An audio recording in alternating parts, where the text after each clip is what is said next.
the Vajont Dam. The Vajont Dam is in northern Italy, and at 860 feet tall is one of the highest dams in the world. It was built 62 miles north of Venice between 1957 and 1960 to provide electricity to the surrounding area. But when you see images of the structure, you'll notice there's something missing: the reservoir behind it. That's because it's no longer in use as a result of a tragedy that took place in October of 1963. While filling the dam, a landslide was initiated which triggered a mega tsunami in the lake. The wave that was formed was 820 feet high, well over the top of the dam, and cascaded down the other side. Even though the dam itself remained structurally intact, the water destroyed several villages further down the valley and killed an estimated 1,900 people. There had been warnings prior to the tragedy that something like this could happen, but authorities weren't willing to listen because resolving the dangers would have cost huge sums of money. In the end, because of their inaction, one of the largest tsunamis in recent times was created, and the destruction it caused meant that they had no choice but to permanently close the dam, so there was no risk of it ever happening again. Number 14. Japan, 2011. The Great Sendai earthquake took place in March of 2011 and struck the north coast of Japan's main island, Honshu. The magnitude 9 quake itself caused a huge amount of damage, but it was the series of tsunamis that formed in its wake that will be forever remembered. It happened as a result of movement in the subduction zone in the Japan Trench, where a section around 190 miles long and 95 miles wide suddenly jolted 164 feet eastwards and 33 feet upwards. This thrust a powerful pulse through the ocean and created a tsunami wave that was 33 feet high above the water's surface.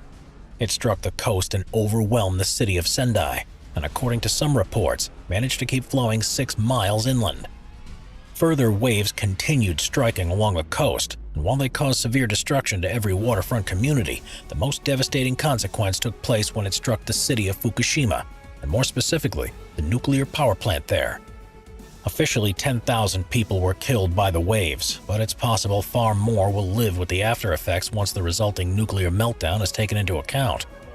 It became one of the most significant nuclear events in history, and one that's still being cleared up to this day. Number 13. Greenland, 2017. The frozen regions around Earth often see large changes to the landscape when pieces of ice calve off into the ocean, and these can sometimes be so large and weigh so much that they trigger large waves that have the potential to be incredibly destructive. In June of 2017, a landslide occurred in the Karat Fjord on Greenland's western coast, and it's believed that this created one of the largest waves in recent times. It's a normally serene and stunning place, but on that day things took a very different turn. Such huge quantities of material fell into the water that they created a mega tsunami that's estimated to have been up to 330 feet tall, and it raced across the bay. The residents of Nugatsiak, a fishing village on an island around 12 miles away, had no warning that the wave was heading their way, and by the time they realized, it was too late. 11 houses were washed away without a trace, and 4 people lost their lives. It's amazing that such a large wave caused so few casualties, but that's simply because the region it occurred had very few communities. If it had struck a more populated area, the death toll would have been far greater, so in many ways the outcome was quite fortunate. Researchers have since found a number of other sites in the region where a similar landslide appears to be quite likely, so several villages have been permanently evacuated to avoid any loss of life in the future. Number 12. Indonesia, 2018. On September 28, 2018, a magnitude 7.5 earthquake struck the central Sulawesi province of Indonesia. And while the quake itself caused a significant amount of damage, it was nothing compared to the force of the tsunami that it also created. With a height of between 20 and 30 feet above normal sea levels, it smashed into the coast and caused widespread destruction. The human cost was extreme too, with 2,000 people thought to have lost their lives and a further 4,400 people who were seriously injured. It's thought as many as 68,000 homes were completely destroyed, and the effects of the damage displaced around 1.5 million people. This wasn't the only tsunami to strike the region that year though, because another one was formed by volcanic activity on December 22nd. This time it hit the coast of the islands of Java and southern Sumatra, and decimated communities there with 400 fatalities. Despite huge sums being invested into early warning systems along the coasts of that part of the world, there are so many potential ways that a tsunami can be formed that quite often there's simply not enough time to get the word out so people can take refuge. While the tsunamis that develop near Indonesia aren't at all the largest that the world's ever seen, they hit such densely populated areas that they're certainly some of the most deadly. Number 11. Samoa, 2009.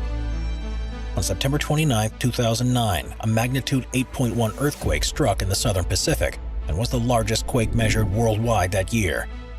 As soon as it hit, there were concerns about the potential for a tsunami, and the Pacific Tsunami Warning Center issued alerts after detecting a 3-inch rise in the sea levels near the epicenter. While this may not sound like much, it signifies that a huge amount of energy has been released into the ocean, and they were right to be worried, because by the time the wave hit nearby islands, it had become a monster. American Samoa, and Tonga were the worst affected countries, and when the tsunami reached the beaches of Samoa, it was 46 feet tall. Luckily, there was time to evacuate most people who were in its path, but not everyone was so lucky. 189 people were killed by the wave, most of whom were children, and virtually any structure built along the coast was flattened. Power outages were reported across the entire island, with the cost of all the damage estimated to be around $150 million. 3,000 people were left homeless, and it took several years before the country was able to recover from the damage that was caused. It remains the most powerful tsunami to strike that region of the South Pacific in living memory, and investigations are now underway to try to learn if it's likely any more may happen sometime soon. Number 10. Askja Volcano. The Askja volcano is in the central highlands of Iceland, and at 4,900 feet tall is one of the biggest active volcanoes in the country.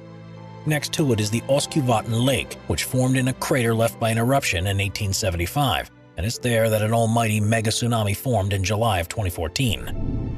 The lake itself is the second deepest in Iceland, reaching a depth of up to 712 feet, so when the volcano released a huge rock slide, there was plenty of water for it to disrupt. According to reports, the swell raced more than 1.5 miles across the lake to the opposite shore, where it rose more than 260 feet up in the air before crashing down onto the coastline. It wasn't just the size of the wave that was astonishing, but also its speed. It was traveling at more than 60 miles an hour when it made landfall and obliterated everything that was in its path. The lake is a popular tourist destination during summer months, so there had been hundreds of people there earlier in the day, and it was just a matter of luck that the tsunami occurred close to midnight. Fortunately, there was no one around, so no fatalities were recorded, but had it happened just a few hours earlier, things would have been very different. Number 9. Spirit Lake, Washington. Spirit Lake is just to the north of Mount St. Helens in Washington state, and prior to the volcano's eruption of 1980, it was a popular tourist resort with a number of luxurious lodges around its banks. On March 20th of that year, though, the area was subjected to an earthquake, which triggered activity on the volcano, and just 2 months later, another triggered an eruption. This was so violent that the entire north face of the mountain collapsed in an event that's still the largest known debris avalanche to have ever taken place. A large proportion of it fell directly into Spirit Lake, and this formed one of the biggest mega tsunamis on record. A series of surges traveled across the water, and at times the waves were a frightening 850 feet above the normal water level. The surrounding environment was completely obliterated by the two events, with the tree line above the reach of the tsunami being destroyed by the pyroclastic surge of the eruption, and those below the waterline being washed away and dragged into the lake. Needless to say, every structure that lay in the path of the wave or the eruption was completely destroyed, and a number of lives were also lost. The cost of rebuilding, especially with the risk of this happening again, was seen as too great, so the banks of the lake have remained relatively undeveloped ever since.